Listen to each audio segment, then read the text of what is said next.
yang satu lebih tinggi dibandingkan yang lain. Coba bayangkan ada domba, tanduknya yang satu tinggi, yang satu cuma kecil. Coba perhatikan di Daniel 2 dan Daniel 7.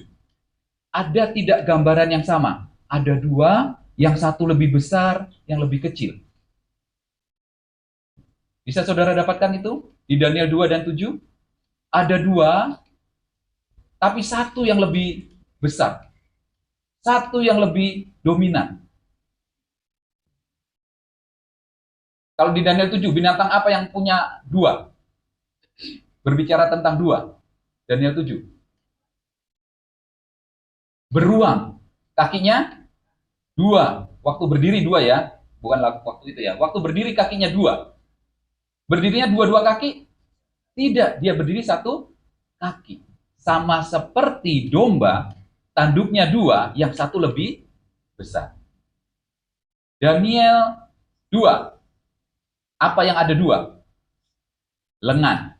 Lengan itu ada dua. Kalau yang kidal, yang kiri lebih berfungsi, yang kanan, kalau yang tidak kidal, yang kanan lebih berfungsi.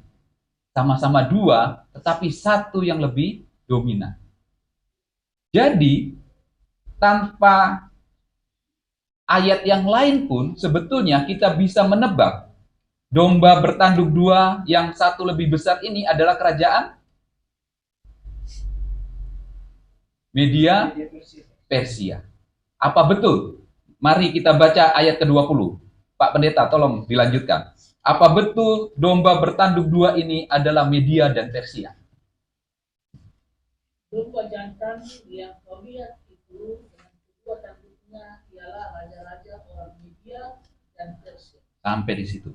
Betul ya? Jadi domba itu lambang dari Media dan Persia. Karena Persia itu jauh lebih kuat daripada Media. Penglihatan selanjutnya, ayat ke-5. Setelah domba, apa yang muncul? Ayat ke-5.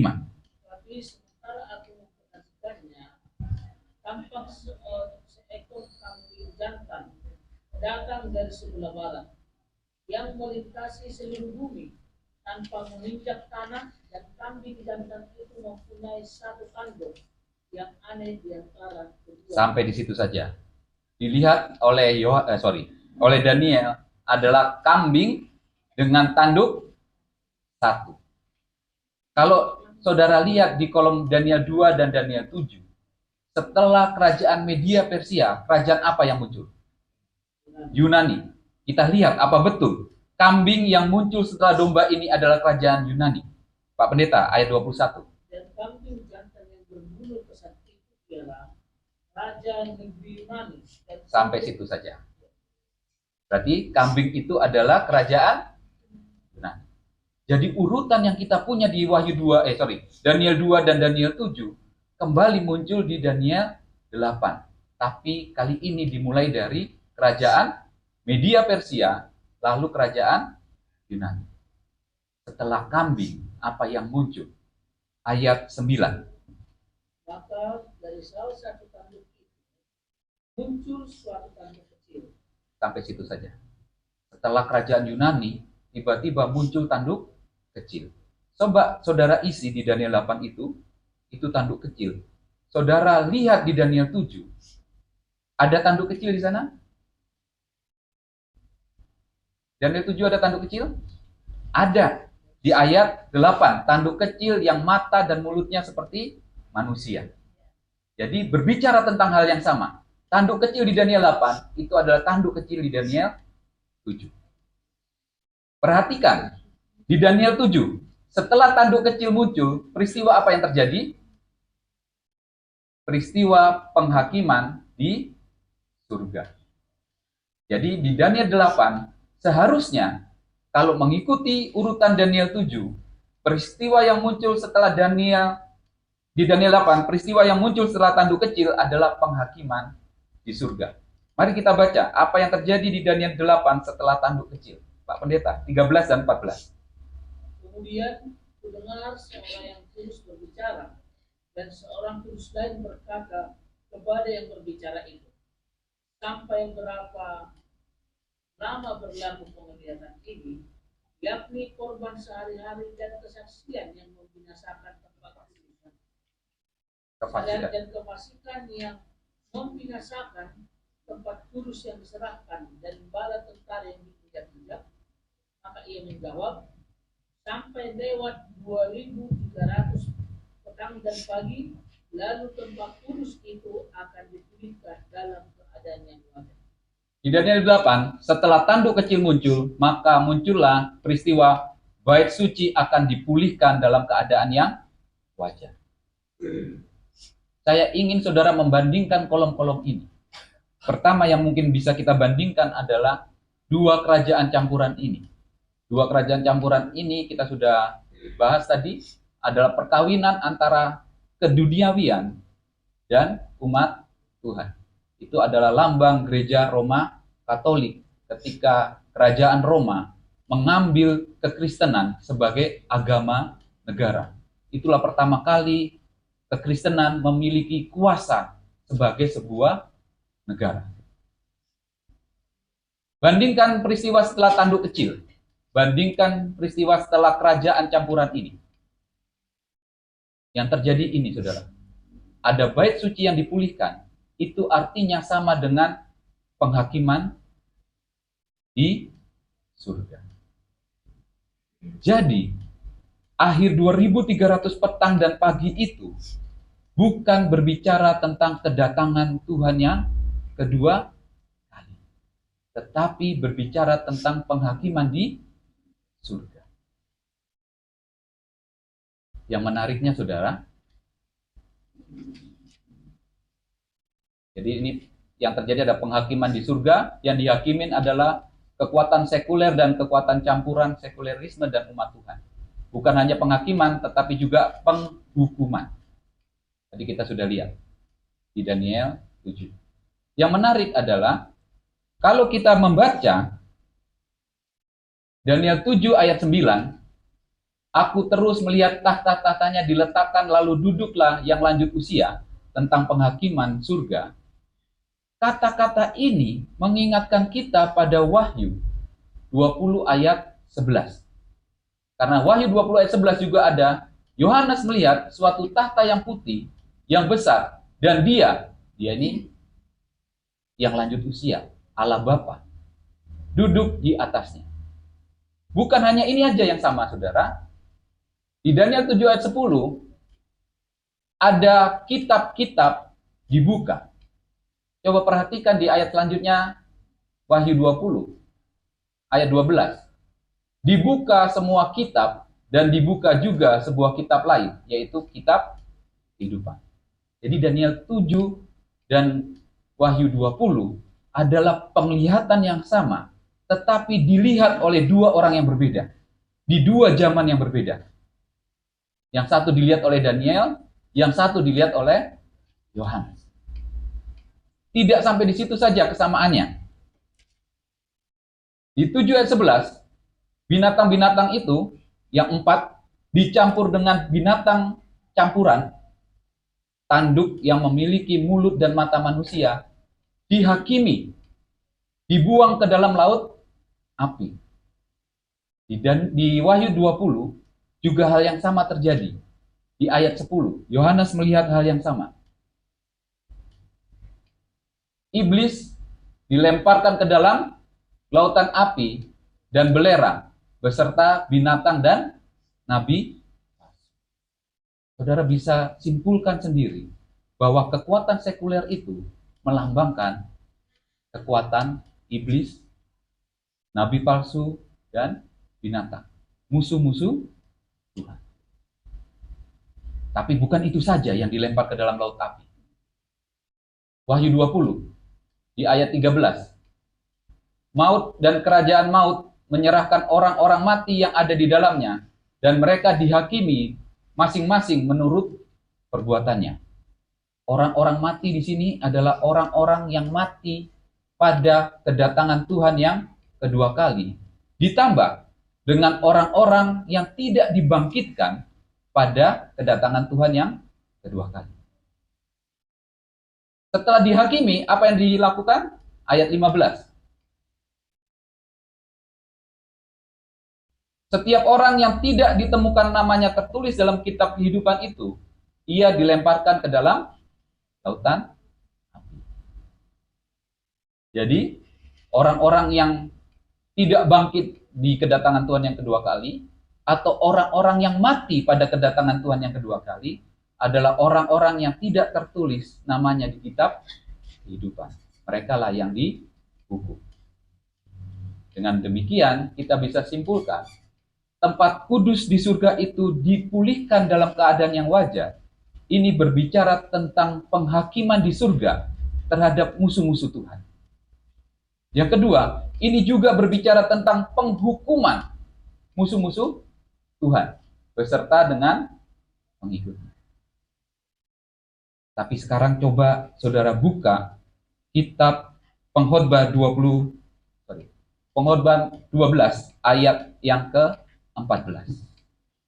Pengkhotbah 12 ayat yang ke-14. Karena Allah akan membawa setiap perbuatan ke pengadilan yang berlaku atas segala sesuatu yang tersembunyi, entah itu baik atau tidak. Saudara-saudara, bukan musuh-musuh Tuhan saja yang dihakimi. Siapa yang dihakimi? Umat Tuhan juga dihakimi. Penghakiman pun berlaku kepada umat Tuhan. Pertanyaannya, untuk apa umat Tuhan dihakimi? Kalau musuh-musuh Tuhan dihakimi supaya dihukum, untuk apa umat Tuhan dihakimi? Saya ingin kembali ke Wahyu 8. Perhatikan penglihatan yang dilihat oleh Daniel. Ada pertanyaan besar di sana. Yang pertama, penglihatan Daniel 2, semua kerajaan duniawi dilambangkan dengan logam yang melambangkan keduniawian. Di Daniel 7 dilambangkan dengan keduniawian, dilambangkan dengan binatang haram. Tapi perhatikan, mengapa kerajaan-kerajaan duniawi ini dilambangkan dengan domba dan kambing? Domba dan kambing itu binatang halal atau haram? Halal. Kenapa keduniawian dilambangkan dengan sesuatu yang halal? Pertanyaan pertama. Pertanyaan kedua. Penglihatan Daniel 8 langsung lompat ke media Persia, Yunani, lompat lagi ke tanduk kecil.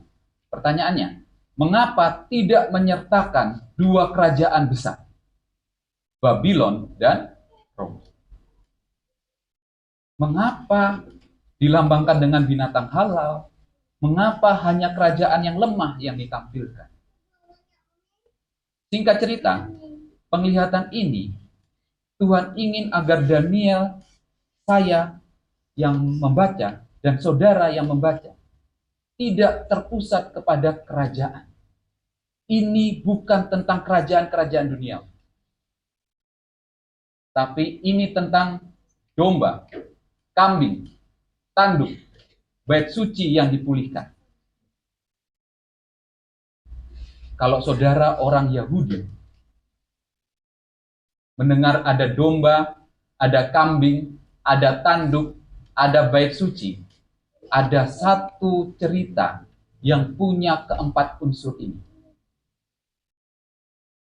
Muncul dalam satu kisah yang sama. Mari kita lihat, Imamat 16 ayat 5. Dari umat Israel, ia harus mengambil 2 ekor kambing jantan untuk korban penghapusan dosa dan seekor domba. Ada kambing, ada domba. Masih di Imamat 16 ayat 18. Ia harus mengambil sedikit dari darah lembu jantan dan dari domba jantan itu dan membubuhkannya pada tanduk-tanduk. Ada tanduk-tanduk, ada kambing, ada domba, ada tanduk. Di ayat 33, ia harus mengadakan pendamaian bagi tempat Maha Kudus dan kemah pertemuan. Ada bait suci yang dipulihkan. Keempat unsur Daniel 8 muncul semua di Imamat 16. Imamat 16 tentang apa, saudara? Ada yang ingat? Imamat 16 tentang apa? Judul besarnya? Judul perikop? Imamat 16 berbicara tentang hari raya pendamaian. Yom Kippur.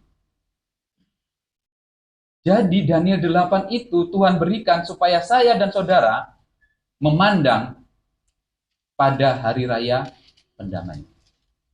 Apa yang terjadi di hari raya pendamaian? Ada 3 hal yang terjadi di hari raya pendamaian. Yang pertama, saya minta tolong dibacakan Imamat 16 ayat 2, 12, dan 13. Saudari Putri. 2, 12, dan 13. Saudara yang mendengarkan, coba bayangkan apa yang terjadi di ayat ini. Silakan. Imamat 16 ayat 2, lalu lompat ke 12 dan 13.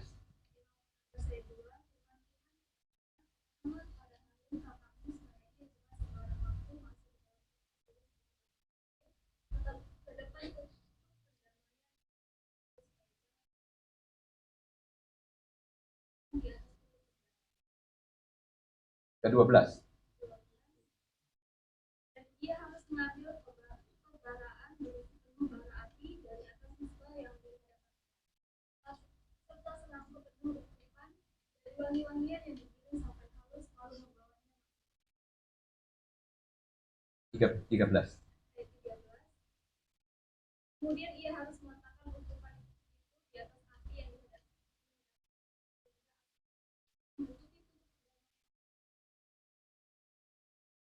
Oke, mari kita bayangkan. Peristiwa ini terjadi di bilik Maha Suci. Kalau saudara masuk ke bilik Maha Suci saat itu, apa yang saudara dapati? Di bilik Maha Suci, apa yang saudara dapati? Hanya ada satu benda di sana, yaitu tabut perjanjian. Mari kita bayangkan kita masuk bilik Maha Suci, di depan kita adalah tabut perjanjian. Di atas tabut perjanjian itu ada tutup. Di atas tutup itu ada 2 kerup, 2 patung kerup. Dan di atas 2 patung kerup itu ada awan yang menandakan kehadiran Tuhan. Jadi kalau kita masuk di bilik Maha Suci, kita akan lihat bukan hanya benda, tetapi ada kehadiran Tuhan di situ dalam bentuk awan gelap. Sekarang, di hari raya Yom Kippur adalah satu-satunya hari imam besar boleh masuk ke tempat itu. Tetapi ketika ia masuk, ia harus membawa bokor untuk membakar kemenyan. Saudara pernah membakar kemenyan? Apa yang dihasilkan? Asap. Asap itu dibawa ke dalam ruang bilik Maha Kudus, bilik Maha Suci. Bukan hanya dibawa, tetapi asapnya itu harus diarahkan kemana? Ke awan kehadiran Tuhan. Maka di situ kita akan melihat ada 2 awan. Awan kehadiran Tuhan akan bergabung dengan awan dari bokor pembakaran kemenyan. Ini lambang apa? Ini adalah lambang bersatunya asap ukupan dengan awan kehadiran Tuhan. Tuhan yang kudus membungkus umat Tuhan yang cemar. Jadi ini lambang umat Tuhan yang cemar itu dibungkus dengan kemuliaan Tuhan. Hal yang kedua yang terjadi di Yom Kippur. Saudara Putri lagi. Ayat 20 dan 21. Setelah selesai mengadakan perjanjian bagi umat, ia harus mempersembahkan kambing jantan yang masih hidup itu. Ayat 21, dan Harun harus meletakkan kedua tangannya ke atas kepala kambing dan mengakui di atas kepala kambing itu segala kesalahan orang Israel dan segala pelanggaran mereka. Apapun juga dosa mereka, ia harus menanggungkan semuanya itu ke atas kepala kambing jantan dan kemudian melepaskannya kepada pemulung dalam perantaraan seseorang yang sudah siap sedia. Yang terjadi adalah ini. Ada kambing Asasel. Tangan Imam Harun harus berada di kepala kambing untuk Asasel. Bukan kambing Asasel ya saudara. Kambing untuk Asasel. Diletakkan tangan imam itu menandakan apa? Segala dosa bangsa Israel ditransfer ke kambing untuk Azazel. Lalu diapakan kambing ini? Dilepaskan ke padang belantara. Ini adalah lambang dari dosa dipisahkan dari segala kehidupan umat Tuhan. Di hari raya Yom Kippur yang terjadi, dosa itu benar-benar dipisahkan dari bangsa Israel. Hal yang ketiga, terakhir, ayat 24 dan 25. Putri. Ia harus membasuh tubuhnya dengan air dan mengenakan pakaiannya sendiri. Lalu ia harus keluar dan mempersembahkan korban bakarannya sendiri dan korban bakaran bangsa itu. Dengan demikian ia mengadakan perdamaian baginya sendiri. Yang dilakukan imam besar itu adalah membawakan korban bakaran mewakili umat Tuhan. Dibakar habis. Korban bakaran di imamat 1 itu bercerita tentang kehidupan umat Tuhan sepenuhnya milik Tuhan. 3 hal ini yang terjadi di Yom Kippur. Umat Tuhan yang cemar dibungkus oleh kemuliaan Tuhan, mereka dipisahkan dari dosa, dan mereka seutuhnya menjadi milik Tuhan. Hasil akhir dari Yom Kippur adalah di ayat 34. Diadakan pendamaian bagi orang Israel karena segala dosa mereka. Pendamaian artinya dibungkus dengan kemuliaan Tuhan, walaupun saya dan saudara tidak sempurna, kita dipisahkan dari dosa, dan yang terakhir, kita sepenuhnya milik Tuhan. Itu arti kita didamaikan dengan Tuhan. Jadi, tempat kudus dipulihkan, artinya juga pendamaian bagi umat Tuhan. Umat Tuhan dihakimi agar kita didamaikan kepada. Pertanyaannya adalah, kapan ini terjadi? Kapan ini terjadi? Wahyu 22 ayat 12. Sesungguhnya aku datang segera, Yesus datang segera, dan aku membawa upahku untuk membalaskan kepada setiap orang menurut perbuatannya. Apa upah Tuhan yang dibawa pada kedatangan Tuhan yang kedua kali? Ada 2 upah yang dibawa Tuhan. Apa itu? Yang satu, kebinasaan kekal. Yang lainnya adalah pendamaian. Pertanyaannya, kalau kebinasaan kekal dan pendamaian itu terjadi pada kedatangan yang kedua, kapan penghakiman terjadi? Kapan penghakiman terjadi? Kalau upahnya nanti datang kedua kali. Kapan penghakimannya terjadi? Penghakiman itu terjadi pasti jauh sebelum Tuhan Yesus datang kedua kali. Karena Tuhan datang kedua kali itu sudah membawa upah. Sudah ditentukan siapa yang dapat kebinasaan kekal dan siapa yang mendapat kebangkitan kekal. Penghakiman itu terjadi setelah 2300 tahun. Yaitu 1844 sampai kedatangan Tuhan yang kedua. Inilah masa-masa penghakiman. Dan kita ada di sini, tahun 2024. Pelajarannya adalah, hari ini, saya dan saudara sedang merayakan hari raya pendamaian. Tapi bukan untuk bangsa Israel, tetapi untuk alam semesta. Hari ini saya dan saudara masih dalam masa-masa penghakiman. Pertanyaannya Ibu Mai kemarin. Sebelum ke pertanyaan Ibu Mai, bisakah umat Tuhan kehilangan keselamatan? Karena banyak ajaran mengatakan sekali selamat tetap selamat. Bisakah umat Tuhan kehilangan keselamatan? Ada yang boleh baca? Imamat 23 ayat 27 sampai 30. Ibu Yuni. Imamat 23 ayat 27 sampai 30. Bisakah umat Tuhan kehilangan keselamatan? 27 sampai 30. Akan tetapi pada tahun yang perdamaian, kamu harus mengadakan dan harus merendahkan diri dengan berpuasa dan bersabar pada hari itu. Janganlah kamu melakukan sesuatu pekerjaan. Itulah hari perdamaian dan ilmu di hadapan Tuhan Allah. Karena setiap orang yang pada hari itu tidak merendahkan diri dengan berpuasa, harusnya dilenyapkan dari antara orang-orang sebangsanya.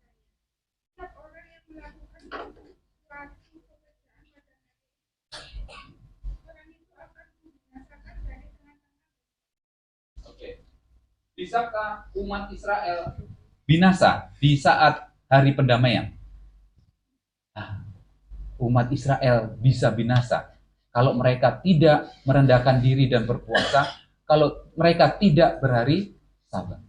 Saya dan saudara yang hidup dalam masa penghakiman kosmik, kita juga bisa binasa.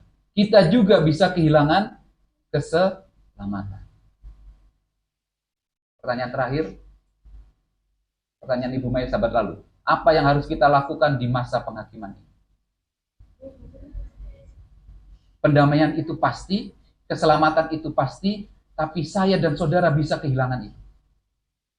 Apa yang bisa kita lakukan?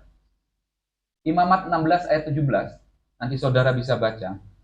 Ketika hari raya pendamaian, yang boleh bertugas di kemah suci hanyalah imam besar. Tidak ada lagi yang boleh masuk ke bait suci. Ini menandakan bahwa pendamaian yang terjadi dalam Yom Kippur itu hanya oleh karena jasa imam besar. Pelajarannya adalah keselamatan kita itu hanya oleh jasa Yesus. Karena Yesuslah imam besar kita di bait suci surga. Imamat 23 ayat 23 sampai 25. Hari raya Yom Kippur selalu diawali dengan satu hari raya yang lain sepanjang 10 hari, yaitu hari raya tiup serunai, Yom Teruah. Apa itu Yom Teruah? Saya minta tolong dibacakan Yesaya 58 ayat yang pertama. Inilah arti hari raya tiup serunai. Yesaya 58 ayat yang pertama. Yesaya 58 ayat ke pertama. Serukanlah kuat-kuat, janganlah tahan-tahan. Nyanyikanlah suaramu bagaikan sangkakala. Beritahukanlah kepada umatku pelanggaran mereka, dan kepada kaum keturunan Yakub dosa mereka. Yom Teruah, hari raya tiup serunai, setiap hari selama 10 hari ditiupkan sangkakala, menandakan, mengingatkan umat Israel bahwa mereka adalah orang-orang yang berdosa. Wahyu 14 ayat 7 sampai 10. Saudara tahu tentang apa ini? Wahyu 14 ayat 7 sampai 10. Setiap hari kita baca nih. Setiap Sabat. Wahyu 14 ayat 7 sampai 10 tentang pekabaran 3 malaikat. Perhatikan di sana ada serukan kuat-kuat juga. Sama seperti hari raya tiup serunai. Serukan kuat-kuat, pekabaran 3 malaikat. Pelajarannya, sambil menanti kedatangan Tuhan yang kedua kali, kita menjadi pewarta pekabaran 3 malaikat. Seperti hari raya Yom Teruah, hari tiup serunai, mengingatkan bangsa Israel bahwa mereka kaum orang berdosa.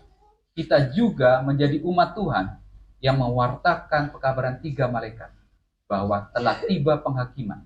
Kalau kita tidak bertobat, kita akan menerima cawan anggur murka Allah yang tanpa campuran. Apalagi yang perlu kita berbuat? Imamat 16 ayat 31. Bangsa Israel dalam hari raya pendamaian harus berpuasa dan merendahkan diri dan berhari Sabat. Berarti apa yang harus kita lakukan? Apa kita berpuasa sampai Yesus datang? Apakah setiap hari adalah hari Sabat sampai Yesus datang? Bukan. Yesaya 58 ayat 6 dan 7. Bisa tolong dibacakan? Yesaya 58 ayat 6 dan 7. Siapa yang buka Alkitab? Bukan berpuasa yang kukehendaki ialah supaya engkau membuka berbulu berbulu kelaliman dan melepaskan tali-tali kuk, supaya engkau memerdekakan orang yang teraniaya dan mematahkan perniagaan, supaya engkau memecahkan rotimu bagi orang yang lapar dan membawa ke rumahmu orang miskin yang tak punya rumah. Dan apabila engkau melihat orang telanjang, engkau memberi dia pakaian dan tidak menunjukkan diri terhadap saudaramu sendiri. Yesaya 58 adalah tentang hari raya pendamaian. Dan ini yang harus dilakukan. 58 ayat 6 dan 7. Merendahkan diri dan puasa artinya mengasihi sesama manusia. Di hari raya pendamaian kita juga harus berhari Sabat. Pak Garfield tolong lanjutkan 58 ayat 13. Ayat 13, apabila engkau tidak menginjak-injak hukum Sabat dan tidak melakukan pesan pada hari kesucianmu, apabila engkau menyebut hari Sabat hari kenikmatan dan hari kerukuhan hari yang mulia, apabila engkau menghormatinya dengan tidak menjalankan segala cara dan dengan tidak mengurus urusanmu atau berkata mengurus. Ayat 13 dikatakan di sana, ketika hari raya pendamaian, orang Israel harus berhari Sabat. Apa harus berhari Sabat artinya? Tidak boleh melakukan urusanmu, tidak boleh melakukan acaramu. Lalu apa yang kita lakukan? Kalau